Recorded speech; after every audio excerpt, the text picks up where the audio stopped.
National Cyber Security Centre, a part of GCHQ. Cyber security training for school staff.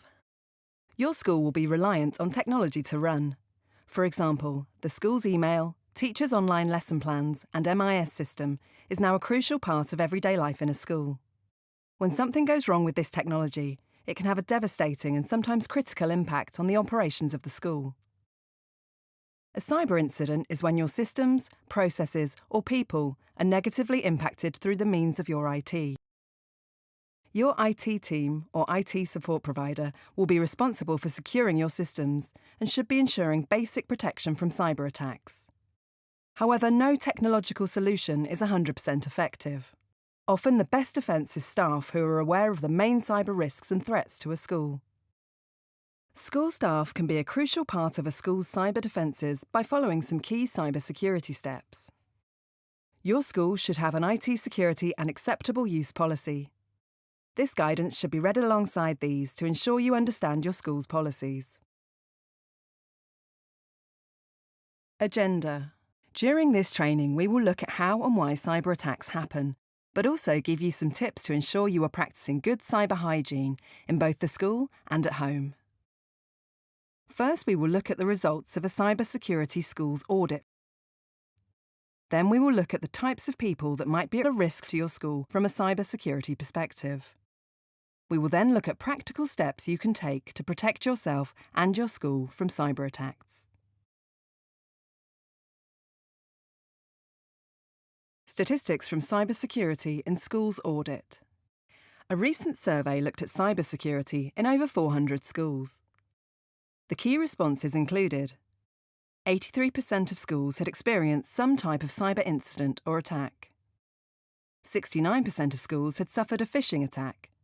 This was the most common form of cyber attack across the schools surveyed. 97% of schools said losing access to IT would cause considerable disruption. This is not unusual considering how dependent schools have become on technology. 65% of schools don't train non-IT staff on cybersecurity. When trained, staff play a valuable role in defending against cyber attacks and incidents. Who is behind the cyber attacks? There are all sorts of individuals and groups that might wish to target a school. They may try to con or use unknowing staff to gain access to the school's data or money. You might also be caught up in an untargeted attack or incident. Often perpetrators send out blanket emails to organisations in the hope that a member of staff clicks on a dodgy web link or attachment. To begin with, we're going to look at schools that are targeted. In a school, you may face targeted threats. This is where individuals or groups identify weaknesses in the cyber defences or processes of that school. This could involve stealing or guessing login credentials or exploiting flaws in software. Attackers may also have identified some personal information about a member of staff online. Attackers can use this information to manipulate victims into performing actions or divulging confidential information, usually for fraud purposes. This is called social engineering, and often the victim has no idea that it is being done to them. Why would they target my school? Schools hold sensitive data on pupils, parents and staff. This can be valuable to perpetrators for a range of reasons, from setting up fake bank accounts to reselling the details online. Schools carry out lots of financial transactions. Often these are only signed off by a few members of staff in a school. Cyber criminals might only need to target one or two individuals in order to steal or con money from a school or supplier. Whilst a school may have a dedicated IT team or IT support, these people are not normally security specialists. Cybersecurity is only a small part of their day job. This can mean the school's IT systems are not adequately protected and are a soft target for cyber attackers. A school could have older equipment or software that is more vulnerable to cyber attacks. Schools are busy places where quite rightly the focus is on teaching. This can mean security measures aren't adopted or discussed that could improve the school's cyber resilience. Now, let's have a look at some of the types of individuals that could target a school. Threats are normally described as being external or internal. In this section, we're going to look at external threats. External threats are people from outside the school that may seek to cause harm. Online criminals. Criminals are generally interested in making money and are very good at identifying what can be monetised. They will steal and sell sensitive school data. They can also block access to IT systems and demand a money ransom to let you back in. They may also look to exploit weak school processes and may target members of staff that authorise school payments. This could involve taking advantage of how you log into the school IT systems and services. Organised criminals have the resources to perfect their approach. We're now going to watch 2 short video case studies. These are based on real events and demonstrate how the threat from cybercriminals have impacted schools.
As we saw in the previous video, this school had their data encrypted, and this resulted in the school having no access to its computer network or data for several days. The criminals began the scam by phoning the school and pretending to be from the Department for Education in England. It's worth noting, criminals might pretend to be from any education department in the UK, depending on what school they are targeting.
As we saw in the previous video, this school was targeted by criminals using a phishing technique who wanted to steal money from parents and the school.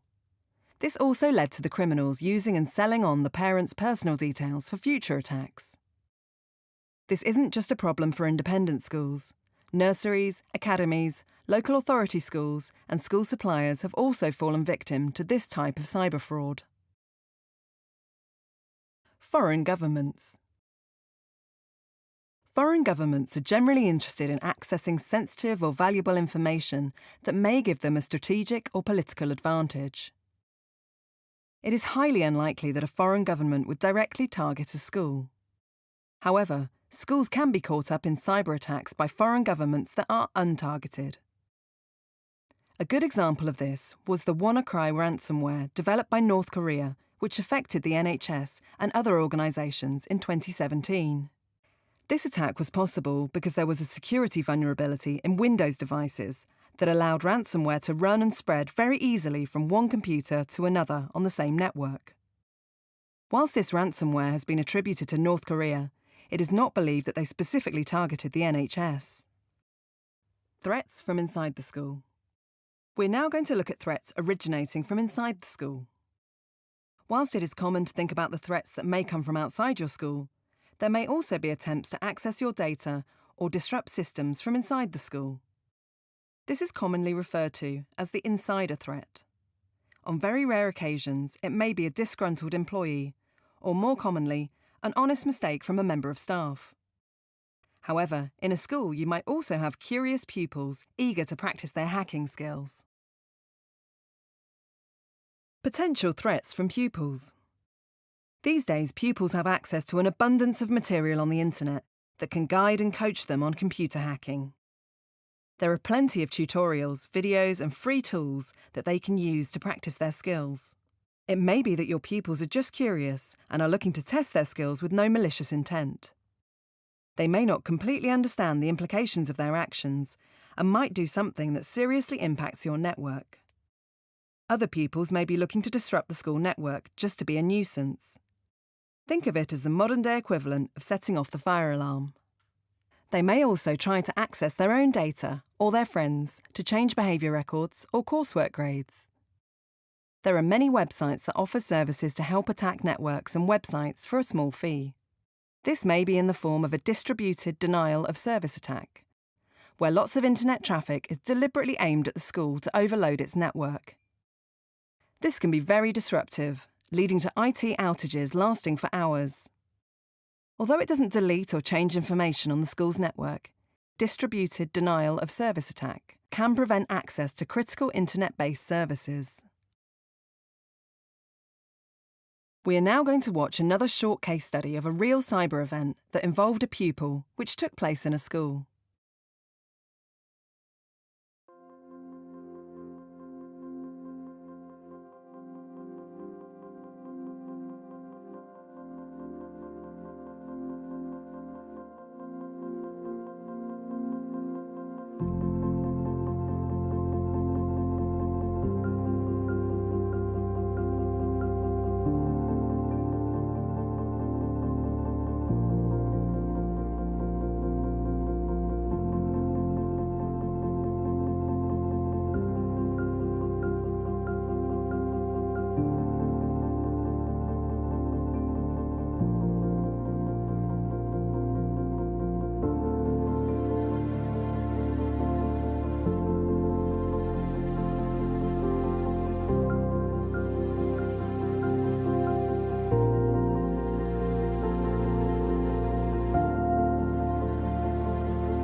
In the previous video, a pupil was able to access the school's MIS system because a teacher left a password for their computer out in the open. The teacher had used this same password for the MIS system and other school IT accounts. The pupil guessed this and accessed the MIS system, which had thousands of bits of sensitive data on other pupils stored on it. This contributed to a major breach of the school's data, and the school had to report the incident to the Information Commissioner's office. Potential threats from staff. Schools rightly have a strict and careful recruitment process. This often means that we implicitly trust our school staff and would not consider them a threat to our school networks. Whilst it is very rare, there is a small risk where a disgruntled member of staff might act against the school through its IT networks. The risk of this is low, but it's important you are aware that this can happen. If individual members of staff have increased levels of IT access, they also have the potential to cause increased levels of damage to the school's IT, either accidentally or on purpose. To help defend against this malicious activity, you should understand your school's whistleblowing policy to raise a concern if you see something that doesn't seem right. We're going to look at another short video animation. This was a rare but real event involving a disgruntled member of staff at a school.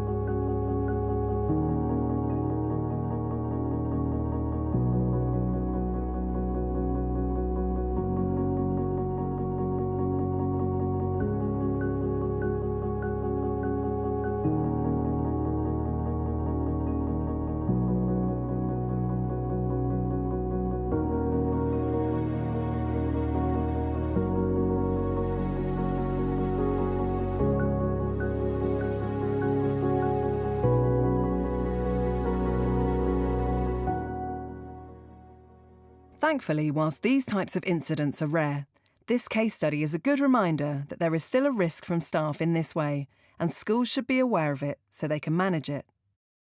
A good step from the school in this situation would have been to remove access from the member of staff when they were initially suspended.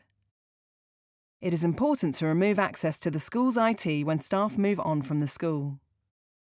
This is also relevant for temporary members of staff. Accidental cyber incidents. Accidental cyber incidents by staff or pupils are far more common than malicious insider attacks. They are the main reason why schools report data breaches to the Information Commissioner Office, ICO. This is not a surprise, as staff in schools are very busy, and it's very easy to overlook something when trying to do things in a hurry. It's important to ensure there is not a fear of reporting by staff because of the threat of repercussions from a school. It is typically easier to fix IT issues and reduce the negative impact they create the earlier they're reported. An accidental cyber incident may involve losing a USB storage device that wasn't encrypted, or accidentally emailing the wrong person with information containing sensitive data. Staff may also feel compelled to respond to school emails on their personal devices. Accidental data breaches. In the next video case study, we see a real example of an accidental data breach involving a member of staff.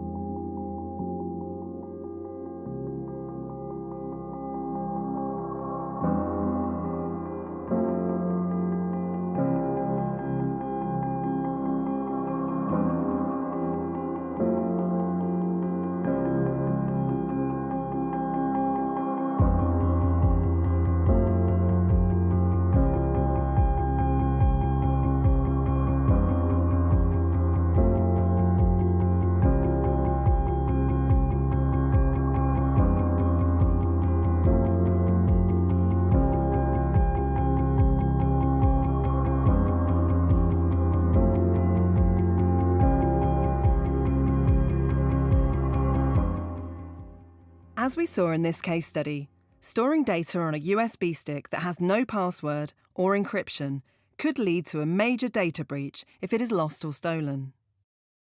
Try to avoid using USB sticks if you can. If you do need to use one, try to use a stick issued by your school. 4 key ways to defend yourself. Now that we understand some of the most common threats and types of cyber incidents facing schools, let's have a look at how we might defend ourselves against them. Defend yourself against phishing. This section looks at how you might defend yourself from phishing attacks. Phishing is one of the most common types of cyber attack and can be targeted or untargeted. What is phishing? Phishing is where an email appears genuine but is actually fake. It might try and trick you into revealing sensitive information, or it might contain a link to a malicious website or an attachment that is infected with malware. Some phishing attempts are random, while others might be more targeted to you as an individual or to specific organisations like schools. Phishing attempts typically arrive via email, but can also arrive by social media, text message, or phone call. Your IT team or IT supplier should have security tools working behind the scenes to help protect your school from phishing. But you can also play a massive role by following some key steps. Example of a phishing attempt. Here is an example of what a phishing email might look like. In this example, someone is pretending to be sending an email from Microsoft, suggesting to the school's business manager that they have reached the size limit on their email account. Phishing emails will often compel someone to take action. For most people, not being able to receive or send emails is something that would worry them, so they will usually act to help prevent it. Here, the phishing email is prompting the user to click on a link to increase their email capacity. When the user clicks on the dodgy link, They will be taken to a website that looks like a genuine Microsoft web page. Once the user enters their username and password on this web page, the attacker will have access to these details and will use them to access the business manager's email account. Once the attacker has gained access to the business manager's account, they may steal the school's data or try and use the business manager's email account to phish other users within the school. Usually they might try to convince a parent, supplier, or other member of staff to transfer money to the attacker's bank account. Cyber attackers can use publicly available information about you and your school to help make their targeted phishing attempts look more convincing. This information is often taken from the school's website, social media channels, and professional networking sites. Information known as your digital footprint. We don't advise removing all traces of yourselves from the internet, but we would encourage you to review the privacy settings on your accounts and think about what you post online. For example, 1. Reduce the information available to attackers. Avoid posting specific details about your school and your role, especially if your role involves handling sensitive information about children, the school's finances, or you have highly privileged IT access. 2. Know the influence techniques. You are less likely to fall for a social engineering attack if you know what to look out for. Hallmarks of a phishing attempt include urgency or authority statements that pressure you to act. Checking for poor spelling and grammar is also a good place to start, but this won't apply to all phishing emails. If you have a feeling that something doesn't look quite right, then it probably isn't, and you should ask for help. 3. Know what normal looks like. Cyber attackers using phishing techniques often target certain people and processes in a school. For example, cyber attackers looking to steal money from your school might target someone in your finance team to influence your school's invoice process. Make sure you know your school's invoice policies and processes so it's easier to spot unusual activity. 4. Don't be too embarrassed to ask for help. Many phishing attacks rely on the victim being too embarrassed to ask colleagues for help. For example, if someone contacts you claiming to have compromising or personal material about you, don't be afraid to raise it with your IT team or manager. Phishing emails might also try and confuse you with technical terms and ask you to pay a ransom for their silence. They may even have discovered one of your passwords through an earlier data breach. This could have come from a website you've previously used that was compromised in the past.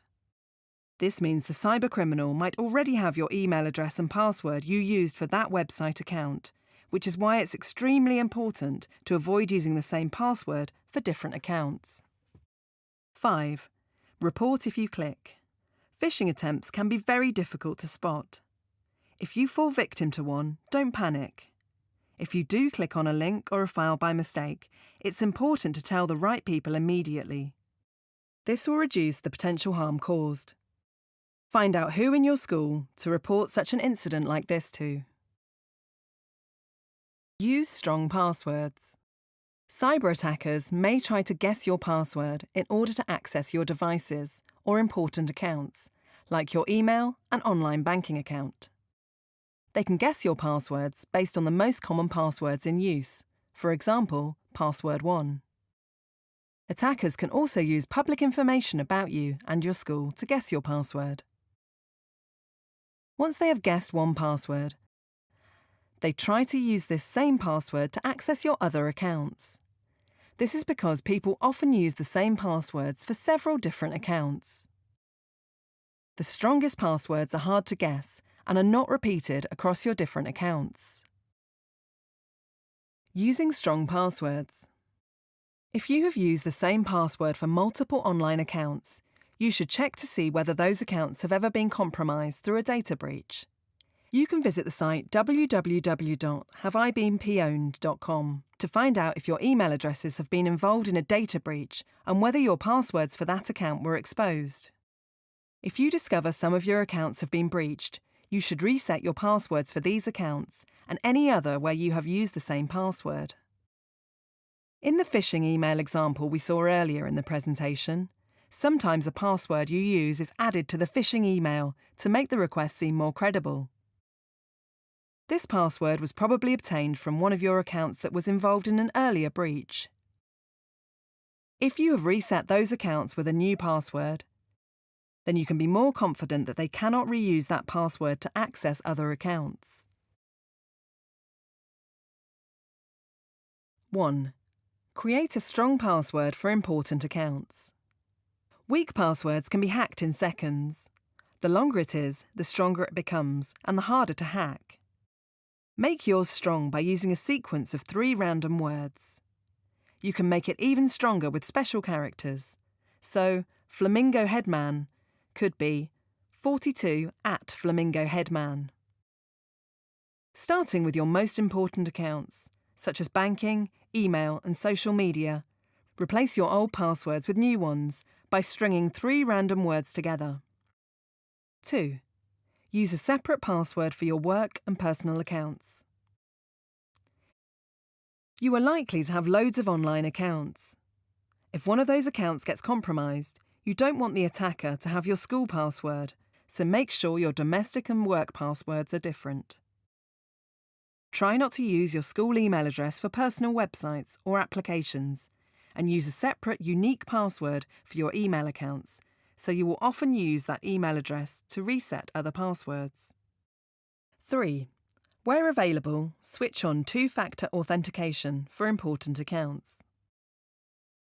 Two-factor authentication, 2FA, is normally a free security feature that gives you an extra layer of protection online and stops cybercriminals getting into your accounts, even if they have your password. It reduces the risk by asking you to provide a second factor, such as getting a text or code when you log in, to double-check you are who you say you are. Check if the online services and apps you use offer 2FA. If they do, turn it on and begin setting up with accounts you care most about, such as banking, email, and social media. For your school accounts, this may be enabled by your IT team or provider. 4. Store passwords securely. Using the same password all over the internet for your accounts makes you vulnerable. If that one password is stolen, all your accounts can be accessed. It's good practice to use different passwords for the accounts you most care about. Remembering lots of passwords can be difficult, but if you save them in your browser or a password manager, you don't have to. Online service providers are constantly updating their software to keep your sensitive personal data secure. So store your passwords in your browser when prompted. It's quick, convenient, and safer than reusing the same password for all your accounts. If you do need to write a password down, make sure you lock it away in a secure place. Secure your devices. In this section, we will look at how you can protect both your school and personal devices. Whilst the device that you use for school is likely to be managed and protected by the IT team, there are some things you can do to ensure your device stays safe and secure. You might also access school data on your own devices or use external devices to store that data on. It is equally important that you keep those devices secure, as any cyber incident on them could impact on the cybersecurity of you and your school. Make sure that you are complying with your school's IT security policies if you are using your own devices or external storage. Secure your devices. 1. Do not ignore updates. The IT devices you will use software and apps. Software and apps will have flaws, some of which can be exploited, leading to security problems. When flaws are discovered, the manufacturer will normally fix them and send the fix out as a patch or part of an update. Attackers try to take advantage of those flaws when they find out about them before your school has had a chance to apply the fix. Your school may manage updates for you. In some cases, this means updates are applied automatically. but sometimes you may be prompted to install the update, which you should do. Sometimes the updates are scheduled to update at night. This is perfectly fine. The few minutes it takes to update could save you time and trouble in the long run, and will reduce the risk of you or your school becoming victim of a cyber attack. If you see error messages or you believe software or apps aren't updating as you'd expect, then contact your IT support. 2. Only download software and apps from official app stores. Your organisation is likely to control the software or apps that can be installed on your school devices. Devices may come already installed with software or apps, or you might be given access to an approved store of software that you can use. If it's your personal device or you control what apps and software you install, it's best to only use official app stores like Google Play or Apple App Store. These apps are checked to provide a certain level of protection from viruses that might cause harm. You should avoid downloading third-party apps from unknown websites or vendors. You should also be aware of what data your apps may be accessing. If you find out apps are accessing your school data, then you should ensure that this is absolutely necessary and within your school's data protection policy by carefully reading the permissions information when installing the application. GDPR may accidentally be breached if you do not check. 3. Physically protect your device.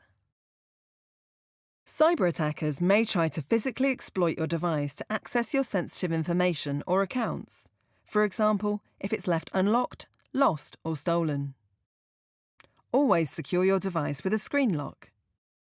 A screen lock can be a PIN, password, biometric, fingerprint or Face ID, or pattern. Pick any one of these security controls. Some are more secure than others, but it's important you choose one that works for you.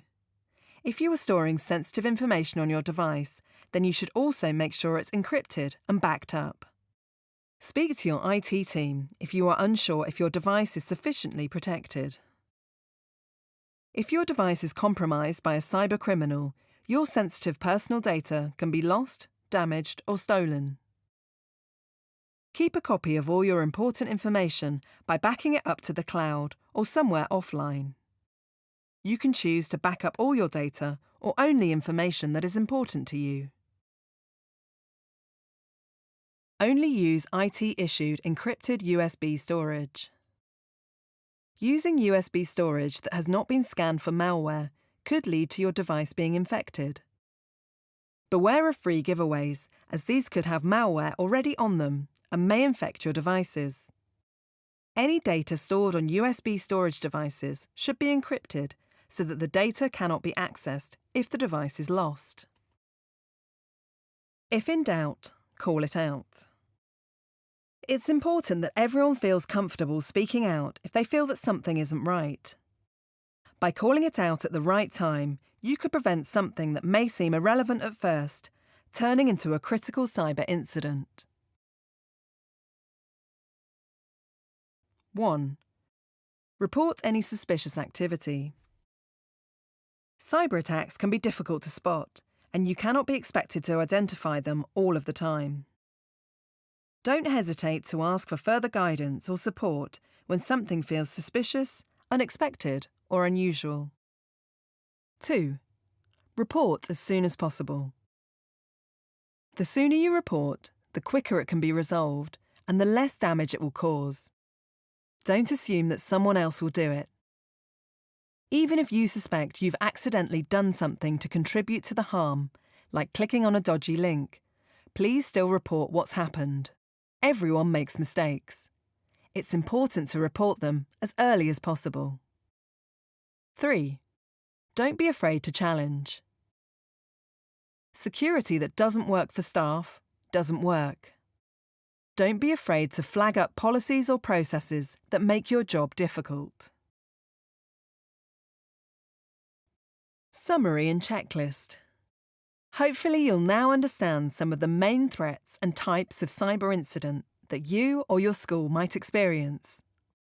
Also, you will have a good idea on how to protect yourself against those kinds of attacks. Here is a quick summary of the key points and things you should do as soon as possible. 1. Review the privacy settings for your social media, professional networking site, and app accounts. 2. Know who to report any unusual activity to. If you're not sure, ask your line manager or IT team. 3. Check your device is set to receive updates automatically. 4. For your most important accounts, set a strong password and switch on two-factor authentication, if available. 5. Remove any apps that have not been downloaded from official stores. 6. Check that the password for your work account is unique. 7.